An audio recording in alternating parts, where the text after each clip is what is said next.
All right, let's talk some more on the Indians. For that, we bring in WTAM Indians beat reporter, one of our amigos here, News Channel 5, Nick Camino, joins us. Injuries, that's the last thing that we just left off on. Let's talk a little bit about this series, because in a 48-hour period, the Indians went from a team that was sweeping the Tigers, everything's great, to their top 3 run producers are now sitting there watching this series. Yeah, and I think, Mike, that's the big thing that hits you. Not only were the Indians swept this weekend, but they lost 3 of their top guys. You're talking their 3-hitter, Asdrubal Cabrera, their 4-hitter, Carlos Santana, their 5-hitter, Travis Hafner. All 3 of those guys are huge pieces for the Indians, and when you lose them on top of being swept, it's just a bad overall weekend for the Wahoos. So hopefully they can get that turned around. I think the injuries were the big thing that stuck out to me from this weekend, but not only that, also the starting pitching. Derek Lowe's been great all season long, but he really got torn up yesterday. And then today, Ubaldo Jimenez really struggling for the Wahoos. So hopefully they can get it turned around. And I think with the Minnesota Twins and the Kansas City Royals coming in town 4th and 5th, that might be some silver lining for the Indians moving forward. Yeah, and, you know, with the Royals coming to town tomorrow, you got to start to wonder, you know, Josh Tomlin comes back and he makes a start tomorrow, but what's going to happen? You know, still don't know what's going to happen with Hafner. You still don't know what's going to happen with Cabrera, and Santana's on the 7-day, so there's a lot of juggling that's going to have to go around. This is not the most potent of Indians lineups that you're sticking out there these last 3 days. No, yeah, and that's a good point. I mean, you had Casey Kochman in the 5-hole. He's been 7th, 8th this year. You had Jack Hanahan 6th. He's been 9th this year. So a lot of jumbling around with the lineup because of that. But it's a good point you bring up, because they need Josh Tomlin to be added back to the roster because he's going to start tomorrow. We had thought that Juan Diaz was just going to be sent down right away. All of a sudden, that's not the case, because Asdrubal Cabrera is out with the tight hamstring. So who knows what they're going to do roster-wise. They'll probably make a decision right up until tomorrow at about 3 o'clock. But it's going to be interesting to see what they do with that roster move, because you have to take someone off to add Josh Tomlin. You know he's starting tomorrow against Kansas City. But yeah, you thought it was going to be Diaz, and now that's not the case because of what happened to Cabrera. Yeah, I mean, would you, if you had to guess, would you guess it would be from the pitching core as opposed to a bat at this point right now? You know, typically these teams, they don't want to go with a short bullpen. So all of a sudden you're in a predicament where, who do you send down? I mean, you can't send out Jose Lopez. He has no options left.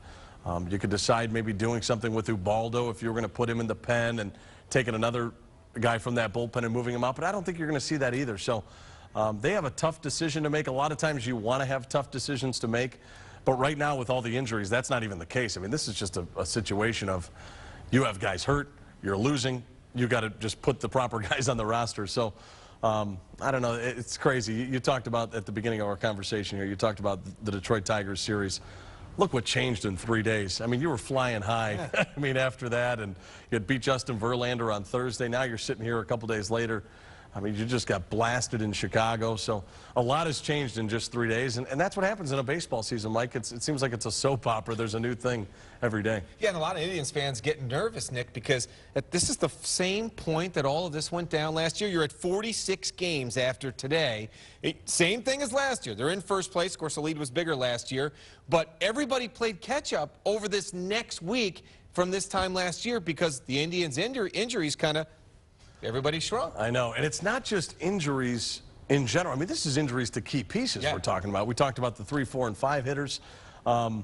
Yeah, whatever you want to do if you're the Indians, you don't want to think of last season. This is a new year. You want to try and just get this thing regrouped. As we said, you got the Royals and the Twins coming in town this week. So hopefully they can just put this series past them and move on. But, boy, if you start thinking about last year, there are some similarities that are quite scary. Yeah, I guess we get used to doing that, living in Cleveland and living and dying. What do they say? OIC, right? Yeah, only in Cleveland. Exactly, exactly. Look ahead to this week. And as bad as this weekend was, the good news is you have the Royals coming in, and you have the Twins coming in, and now you have a chance, because you still start tomorrow with a half-game lead on the White Sox. So, I mean, as bad as it was, all's well, you're still in first place. And what has it been, like 33 or 34 days now, consecutive days, tied or been in first place. But you got the Royals and the Twins. These are some games that you should win, you better win. Even with that lineup, maybe the pitching staff gets back on track. A lot of things could happen this week. And you talk about the half-game lead. You earned that. I mean, you went out, you beat Detroit.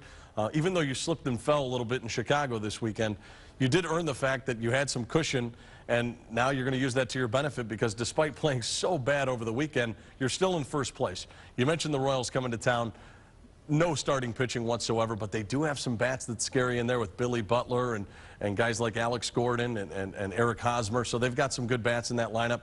And then you also think about a team like the Minnesota Twins, 11 games back. Nothing's going right for them, but they were just swept by the Detroit Tigers. You know Ron Gardenhire is going to have that team ready to play. But boy, I guess after such a bad weekend, it's nice coming home to Progressive Field and having the 4th and 5th place teams in the Central Division coming to your house. Any chance that you could trade with either of those teams, send an arm or something to get a bat? I mean, the Royals have a ton of bats on their team. Yeah, typically you don't want to trade inside your division. Right. But boy, the Indians are all in on this thing. They've played so well up until this point, besides this weekend. They're going to be buyers, whether it's before the trade deadline or at the trade deadline. So you might see some help, and especially depending on what happens with Travis Hafner. Right. We don't even know what's going to happen with him. So it's going to be interesting come trade deadline time or even before that, like you said. Thanks for coming in, pal. Always good to see you. Mike, it's always fun. Thanks.